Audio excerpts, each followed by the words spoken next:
அஸ்ஸலாமு அலைக்கும் வரஹமத்துல்லாஹி வபரகாத்துஹு. எல்லா புகழும் அல்லாஹ் ஒருவனுக்கே. அன்பான சகோதர சகோதரிகளே, எல்லாரும் எப்படி இருக்கீங்க? அல்லாஹ்வின் பேரருளால் நலமாகவும் ஈமானுடனும் ஆரோக்கியத்துடனும் இருப்பீர்கள் என்று துஆ செய்கிறேன். அல்ஹம்துலில்லாஹ். நம்முடைய ரப்பனா துஆ தொடரில் இன்று 11வது துஆவை பார்க்க போகிறோம். முதலில் இந்த தொடரை ஏன் இப்படி விரிவாக பார்த்து வருகிறோம் என்பதை ஒரு நிமிடம் நினைவுபடுத்திக் கொள்ளலாம். நம்ம ஒரு துஆவை அரபியில் ஓதணும்னா நிச்சயமாக ஒரு நன்மையான காரியம்தான். ஆனால் அந்த துஆவுடைய அர்த்தம் என்ன, அந்த துஆவை யார் சொன்னார்கள், எந்த சூழ்நிலையில் அந்த துஆ சொல்லப்பட்டது, அல்லாஹு தாலா ஏன் அந்த துஆவை திருக்குர்ஆனில் பதிவு செய்தான், அந்த துஆ இன்று நம்முடைய வாழ்க்கைக்கு என்ன சொல்கிறது, இதையெல்லாம் தெரிந்து கொண்டு துஆ செய்யும்போது அந்த துஆ நம்முடைய இதயத்தோடு பேச ஆரம்பித்து விடும். ஒரு சின்ன உதாரணம் பாருங்கள். ஒரு மாணவன் இருக்கான். அவனுடைய தேர்வுக்கு ஒரு பதிலை மனப்பாடம் செய்கிறான்.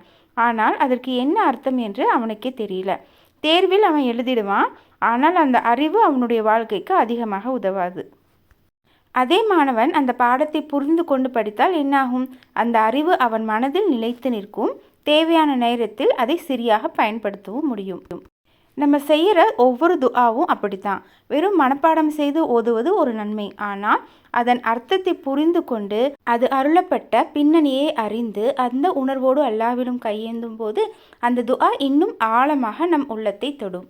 அதனால தான் இந்த தொடரில் ஒவ்வொரு ரப்பனா துஆவையும் அதன் தமிழ் அர்த்தத்தோடு மட்டுமல்லாமல் அதன் பின்னணி, அது நமக்கு கற்றுத்தரும் பாடங்கள், அதை நம் வாழ்க்கையில் எப்படி நடைமுறைப்படுத்தலாம் என்பதையும் சேர்த்து பார்த்து வருகிறோம்.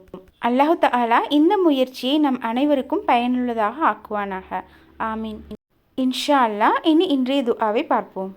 இந்த துஆ திருக்குர்ஆனில் சூரத்துல் ஆலு இம்ரான் 3வது அத்தியாயம் 53வது வசனத்தில் இடம்பெற்றுள்ளது. அந்த துஆ என்னவென்று பார்ப்போம். ரப்பனா ஆமன்னா பிமா அன்ஸல்த வத்தபஅனர் ரசூல ஃபக்துப்னா மஅஷ்-ஷாஹிதீன். இந்த துஆவுடைய அர்த்தம்: எங்கள் இறைவனே, நீ அருளியதை நாங்கள் நம்பிக்கை கொண்டோம், தூதரை பின்பற்றினோம். ஆகவே சாட்சியம் கூறுவோருடன் எங்களையும் பதிவு செய்து விடுவாயாக. சகோதர சகோதரிகளே, இந்த துஆ மிகவும் சிறியதாக தெரிகிறது. ஆனால் இதில் அடங்கியிருக்கும் கருத்து மிகப்பெரியது. இந்த ஒரே துஆவில் ஒரு உண்மையான முஃமினின் அடையாளம் என்ன என்பதை அல்லாஹு தஆலா நமக்கு கற்றுத்தருகிறான். ஆனால் இந்த துஆ நம்ம ஓதும்போது இது ஏன் சொல்லப்பட்டது, இந்த துஆவை யார் சொன்னாங்க, எந்த சூழ்நிலையில் இந்த துஆவை கேட்டிருப்பாங்க, இந்த விஷயமெல்லாம் புரிந்து கொள்ளாமல் இந்த துஆவின் ஆழத்தை முழுமையாக நம்மளால் உணர முடியாது. அதனால தான் முதல்ல அதன் பின்னணியை பார்ப்போம். அன்பானவர்களே, அல்லாஹு தஆலா திருக்குர்ஆனில் எந்த ஒரு துஆவையும் காரணமில்லாமல் பதிவு செய்யவில்லை. ஒவ்வொரு துஆவுக்கும் ஒரு சூழ்நிலை இருக்கிறது, ஒரு சம்பவம் இருக்கிறது, ஒரு படிப்பினையும் இருக்கிறது. அதனால தான் இந்த துஆவுடைய பின்னணியை புரிந்து கொள்வது மிகவும் முக்கியம். இந்த துஆ நபி ஈசா அலைஹிஸ்ஸலாம் அவர்களின் காலத்தில் நடந்த ஒரு முக்கியமான நிகழ்வுக்கு பிறகு சொல்லப்பட்டது. நபி ஈசா அலைஹிஸ்ஸலாம் அவர்கள் அல்லாஹ்வின் அனுமதியால் பல அற்புதங்களை மக்களுக்கு காட்டினார்கள். பிறவியிலேயே பார்வையற்றவர்களுக்கு பார்வை கிடைத்தது. தொழுநோயாளிகள் குணமடைந்தார்கள். அல்லாஹ்வின் அனுமதியால் இறந்தவர்கள் கூட உயிர்ப்பிக்கப்பட்டார்கள். இவ்வளவு தெளிவான அத்தாட்சிகளை பார்த்த பிறகும் எல்லோரும் ஈமான் கொள்ளவில்லை. சிலர் உண்மையை ஏற்றுக்கொண்டார்கள். ஆனால் பலர் தங்களுடைய அகந்தை, பொறாமை, உலக ஆசை ஆகியவற்றின் காரணமாக உண்மையை மறுத்தார்கள். உண்மை தெளிவாக தெரிந்தும் அதை ஏற்றுக்கொள்ள மறுப்பது மனிதனுடைய மிகப்பெரிய இழப்பாகும். அப்படிப்பட்ட ஒரு சூழ்நிலையில்தான் நபி ஈசா அலைஹிஸ்ஸலாம் அவர்கள் தங்களுடன் யார் உறுதியாக நிற்கிறார்கள் என்பதை அறிய விரும்பினார்கள். அப்போது அவர்கள் கேட்டார்கள், அல்லாஹ்வின் மார்க்கத்திற்காக எனக்கு உதவி செய்வோர் யார்? இந்த கேள்வி உலக உதவியை பற்றியதல்ல. யார் என்னுடன் சேர்ந்து அல்லாஹ்வின் மார்க்கத்தை நிலைநாட்ட பாடுபடுவார்கள்? யார் உண்மைக்காக நிற்பார்கள்? யார் சோதனைகள் வந்தாலும் பின்வாங்காமல் இருப்பார்கள் என்பதே அந்த கேள்வியின் பொருள். அந்த நேரத்தில் அவர்களுடைய உண்மையான சீடர்களான ஹவாரியூன்கள் உடனடியாக பதிலளித்தார்கள், நாங்கள் அல்லாஹ்வின் மார்க்கத்திற்காக உதவி செய்பவர்கள். எவ்வளவு அழகான பதில் பார்த்தீங்களா? நாங்கள் யோசித்து பார்க்கிறோம் என்று அவங்க சொல்லலை. மற்றவர்கள் என்ன செய்கிறார்கள் என்று பார்த்து முடிவு செய்கிறோம் என்றும் சொல்லலை. உண்மை என்று தெரிந்தவுடன் தைரியமாக முன்னே வந்தார்கள். அதற்கு பிறகு அவர்கள் சொன்ன வார்த்தைகள் இன்னும் அழகானவை. நாங்கள் அல்லாஹ்வை நம்பியிருக்கிறோம், நாங்கள் அவனுக்கு முழுமையாக கீழ்ப்படிந்தவர்கள் என்பதற்கு நீங்களே சாட்சியாக இருங்கள். இது வெறும் வாயால் சொன்ன வார்த்தைகள் அல்ல. அவர்கள் வாழ்க்கையால் நிரூபித்த உறுதிமொழி. அதற்கு பிறகுதான் அவர்கள் அல்லாஹ்வை நோக்கி கைகளை உயர்த்தி இந்த அற்புதமான துஆவை சொன்னார்கள். ரப்பனா ஆமன்னா பிமா அன்சல்த. அன்பானவர்களே, இங்கே ஒரு அழகான பாடம் நமக்கு இருக்கிறது. அவர்கள் முதலில் தங்களை பற்றி பெருமை பேசவில்லை. நாங்கள் நல்லவர்கள், நாங்கள் சிறந்தவர்கள், நாங்கள் அதிகம் வணங்குகிறோம் என்று எதையுமே அவங்க சொல்லலை. அவர்கள் சொன்னது ஒன்றே ஒன்றுதான், யா அல்லாஹ், நீ அருளியதை நாங்கள் நம்பிவிட்டோம், உன்னுடைய தூதரை பின்பற்றுகிறோம். அதாவது ஒரு முஃமினின் பெருமை அவனுடைய செல்வத்தில் இல்லை, அவனுடைய பதவியிலும் இல்லை, அவனுடைய புகழில் இல்லை.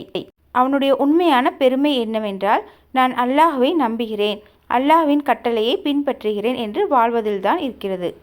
இன்று நாமும் நம்மையே கேட்டு பார்க்க வேண்டும். நம்முடைய வாழ்க்கையில் அல்லாஹ்வின் கட்டளைக்கு முதலிடம் கொடுக்கிறோமா? நபி ஸல்லல்லாஹு அலைஹி வஸல்லம் அவர்களின் சுன்னாவை பின்பற்ற முயற்சி செய்கிறோமா? உண்மைக்காக சில இழப்புகள் வந்தாலும் உறுதியாக நிற்கிறோமா? இந்த கேள்விகளை நமக்கு நாமே கேட்டு பார்த்தால்தான் இந்த துஆ நம்முடைய வாழ்க்கையை மாற்ற ஆரம்பிக்கும். சரி, இப்போது இந்த துஆவின் ஒவ்வொரு வார்த்தையும் நமக்கு என்ன கற்றுத்தருகிறது என்பதை விரிவாக பார்ப்போம். இப்போது இந்த துஆவின் ஒவ்வொரு வார்த்தையும் நமக்கு என்ன சொல்ல வருகிறது என்பதை கொஞ்சம் ஆழமாக பார்ப்போம். முதலில் அவர்கள் சொல்கிறார்கள் ரப்பனா, அதாவது எங்கள் இறைவனே. அல்லாஹ்வின் திருநாமங்கள் பல இருக்கின்றன. ஆனால் இங்கே அவர்கள் யா அல்லாஹ் என்று சொல்லாமல் ரப்பனா என்று சொல்கிறார்கள். ஏன் தெரியுமா?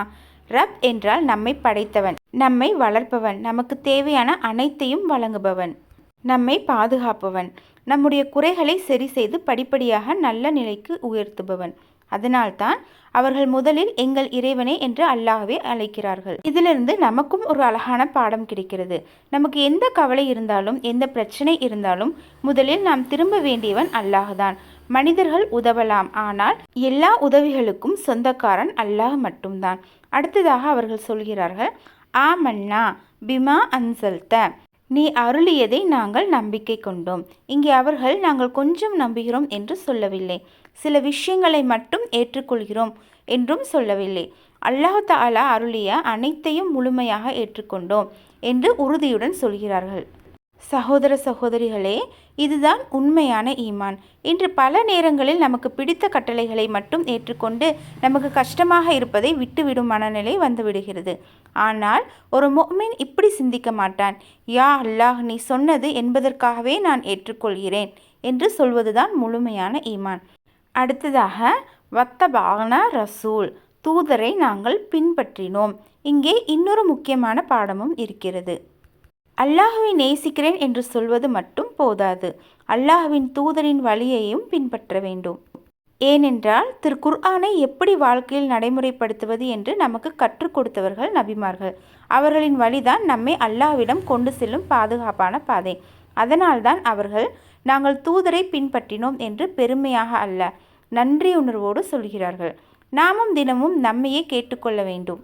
நம்முடைய தொழுகை, நம்முடைய பேச்சு, நம்முடைய நடத்தை, நம்முடைய குடும்ப வாழ்க்கை, இவை அனைத்தும் நபிகள் நாயகம் ஸல்லல்லாஹு அலைஹி வஸல்லம் அவர்களின் சுன்னாவுக்கு ஏற்ப இருக்கிறதா? இந்த சுய பரிசோதனை ஒவ்வொரு முஸ்லீமுக்கும் அவசியம். இப்போது இந்த துஆவின் கடைசி பகுதியை பாருங்கள். ஃபக்துபுனா மஅ ஷாஹிதீன், சாட்சியம் கூறுவோருடன் எங்களையும் பதிவு செய்து விடுவாயாக. எவ்வளவு அழகான வேண்டுதல்! அவர்கள் யா அல்லாஹ், எங்களுடைய பெயரும் உன் நல்லடியார்களின் பட்டியலில் இருக்க வேண்டும், உண்மைக்கு சாட்சியாக வாழ்ந்தவர்களுடன் என்று வேண்டுகிறார்கள். சகோதர சகோதரிகளே, ஒரு மனிதன் இந்த உலகத்தில் புகழ் பெறுவது பெரிய விஷயம் அல்ல. ஆனால் அல்லாஹ்வின் பதிவில் நல்ல அடியாராக இடம் பெறுவதுதான் மிகப்பெரிய வெற்றி. மக்கள் நம்மை பாராட்டுகிறார்களா இல்லையா என்பது முக்கியமில்லை, அல்லாஹ் நம்மை பற்றி திருப்தி அடைகிறானா என்பதுதான் முக்கியம். இந்த துஆ நமக்கு அதைத்தான் நினைவூட்டுகிறது. இன்னொரு அழகான பாடத்தையும் கவனியுங்கள். அவர்கள் எங்களை மட்டும் காப்பாற்று என்று சொல்லவில்லை, எங்களையும் என்று சொல்கிறார்கள்.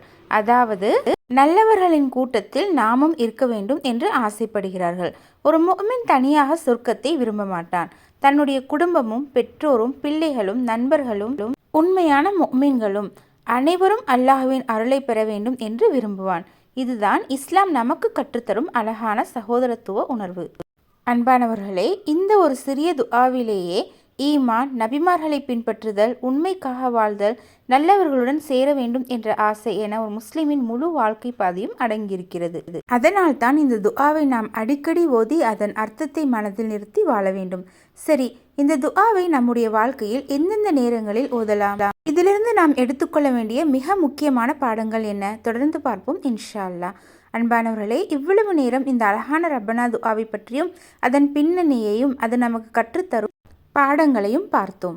இப்போது நமக்கான ஒரு முக்கியமான கேள்வி, இந்த துஆவை நாம் எப்போது ஓதலாம்? உண்மையில் இந்த துஆவை ஓதுவதற்கு இஸ்லாத்தில் ஒரு குறிப்பிட்ட நேரம் நிர்ணயிக்கப்படவில்லை. ஆனால் இந்த துஆவின் அர்த்தத்தை பார்த்தால் பல நேரங்களில் இதை மனமுருகி அல்லாஹ்விடம் கேட்கலாம். உதாரணமாக, நம்முடைய ஈமான் உறுதியாக இருக்க வேண்டும் என்று துஆ செய்யும்போது, குர்ஆனை படிக்கும்போது, படித்து முடித்த பிறகு நபி ஸல்லல்லாஹு அலைஹி வஸல்லம் அவர்களின் சுன்னாவை பின்பற்றி வாழ அல்லாஹ்விடம் உதவி கேட்கும்போது, உண்மையின் பாதையில் உறுதியாக நிற்க வேண்டும் என்று விரும்பும் போதும், மனக்குழப்பம், சோதனை அல்லது ஈமானில் பலவீனம் ஏற்பட்டதாக உணரும்போது இந்த துஆவை அடிக்கடி ஓதலாம். அன்பானவர்களே, இந்த துஆவிலிருந்து நாம் கற்றுக்கொள்ள வேண்டிய மிக முக்கியமான சில பாடங்களை நினைவுபடுத்திக் கொள்வோம். முதல் பாடம், அல்லாஹ் அருளிய அனைத்தையும் முழுமையாக நம்ப வேண்டும்.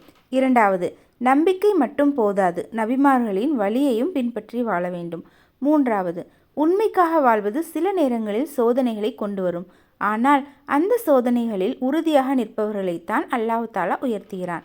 நான்காவது, நம்முடைய பெயர் மனிதர்களின் பாராட்டு பட்டியலில் இருப்பதை விட அல்லாஹ்வின் நல்லடியார்களின் பட்டியலில் இருப்பதுதான் மிகப்பெரிய வெற்றி. அன்பான சகோதர சகோதரிகளே, இந்த உலக வாழ்க்கை மிக குறுகியது.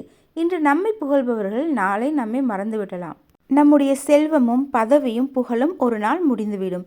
ஆனால் அல்லாஹ்விடம் நாம் சம்பாதித்த ஈமான், நல்ல அமல்கள் மற்றும் மனமாறச் செய்த துஆக்கள் மட்டும் நம்மோடு வரும்.